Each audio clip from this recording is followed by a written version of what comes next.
श्री राम कथा में आज सुनते हैं राम सुग्रीव वार्तालाप।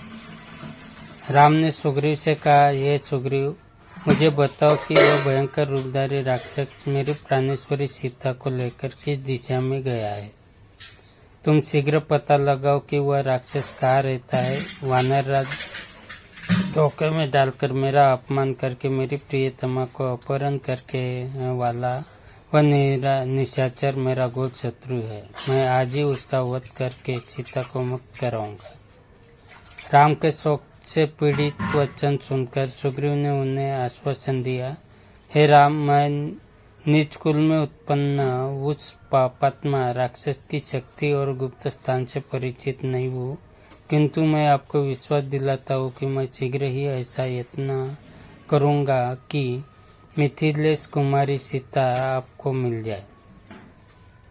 अतः आप धैर्य धारण करें। इस प्रकार से व्याकुल होना व्यर्थ है। व्याकुल होने पर मनुष्य की बुद्धि गंभीर नहीं रह पाती। आपको इस प्रकार से अधीर होना शोभा नहीं देता। मुझे भी पत्नी के विरह का महान कष्ट प्राप्त हुआ है, तथापि मैं पत्नी के लिए निरंतर शोक नहीं करता। जब मैं वानर होकर धैर्य धारण कर सकता हूँ तो आप तो न रहे। महात्मा है, सुशिक्षित है, आप मुझसे भी अधिक धैर्य धारण कर सकते हैं। मैं आपको उपदेश नहीं दे रहा हूँ, सिर्फ मित्रता के नाते आपके हित में सलाह दे रहा हूँ।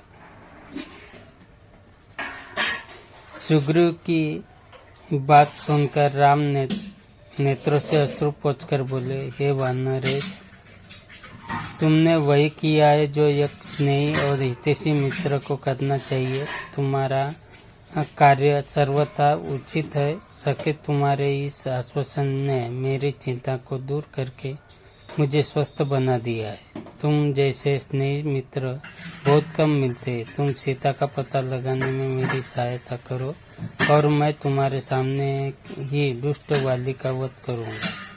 उसके विषय में तुम मुझे सारी बातें बताओ। विश्वास करो, वाली मेरे हाथों से नहीं बच सकता। राम की प्रतिज्ञा से संतुष्ट होकर सुग्रीव बोले, हे रघुकुल मुनि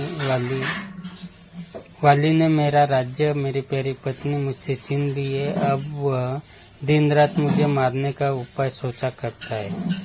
उसके भय के कारण ही मैं इस पर्वत पर निवास करता हूँ। उससे ही भयभीत होकर मेरे सब साथी एक एक करके मेरा साथ छोड़ गए हैं। अब यह केवल 4 मित्र मेरे साथ रह गए हैं। वाली अत्यंत बलवान है, उसके भय से मेरे प्राण सूख रहे हैं। वह इतना बलवान है कि उसने दुदुम्बी नामक बलिष्ठ राक्षस को देखते ही देखते मार डाला।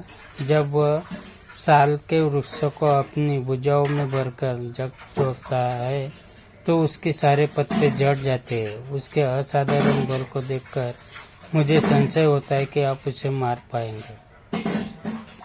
सुग्रीव की आशंका को सुनकर लक्ष्मण ने मुस्कुराते हुए कहा, ये सुग्रीव, तुम्हें इस बात का विश्वास कैसे होगा कि श्री रामचंद्र जी वाली को मार सकेंगे। ये सुनकर सुग्रीव बोला, सामने जो साल के 7 वृक्ष खड़े हैं, उन 7 को एक एक करके वाली ने बिंदा है। यदि राम इनमें से एक को भी बीन दे तो मुझे आशा बन जाएगी। ऐसी बात नहीं है कि मुझे राम शक्ति पर पूर्ण विश्वास नहीं है, किंतु मैं केवल वाली से भयभीत होने के कारण ही ऐसा कह रहा हूँ। सुग्रीव के ऐसा कहने पर राम ने धनुष पर प्रत्यंचा चढ़ाई और बाण छोड़ दिया, जिसने भीषण टंकार करते हुए एक साथ 7 वृक्षों को और पर्वत शिखरों को भी बीन डाला।